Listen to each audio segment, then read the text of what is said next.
Trading दोस्तों मैं पिछले 8 सालों से ट्रेडिंग सीख रहा हूँ। और मैंने 8 सालों में सीखते समय मैंने 12.5 लाख रुपए का लॉस किया है। ट्रेडिंग में दोस्तों दो इंपॉर्टेंट बातें हैं। Number one, psychology. इसी पर मैं 150 दिन काम करने वाला हूँ टोटली। इसको मैं दोस्तों डेली में 15 आवर्स देने वाला हूँ, मतलब 15 घंटे में सिर्फ ट्रेडिंग में देने वाला हूँ। साइकोलॉजी। और दूसरा दूसरा पॉइंट है मनी मैनेजमेंट। यह भी बहुत इंपॉर्टेंट पॉइंट है दोस्तों। ट्रेडिंग सेटअप देखिए दोस्तों, ये मेरा ट्रेडिंग सेटअप है।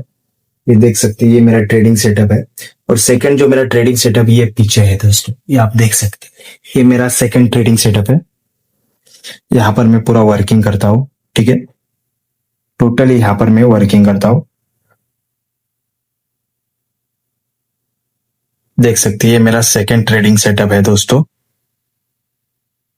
ठीक है। और दोस्तों इस पर भी मैं वर्क करता हूँ। ये भी मेरा फर्स्ट ट्रेडिंग सेटअप मेरा पहला दोस्तों ये था। तो इस पर हम अभी 150 दिन पूरा आज 150 दिन पूरा हम टोटली जो जर्नी है मेरा, मैं आपको शेयर करूंगा, ठीक है। उसमें मैं साइकोलॉजी के ऊपर काम करूंगा, पूरा साइकोलॉजी के ऊपर, पूरा साइकोलॉजी के ऊपर मैं काम करने वाला हूँ, ठीक है। मनी मैनेजमेंट, जो भी कुछ मैं सीखा हूँ और मैं आगे जो सीखने वाला हूँ, डीपली जो सीखने वाला हूँ, मैं आपको वो शेयर करूंगा।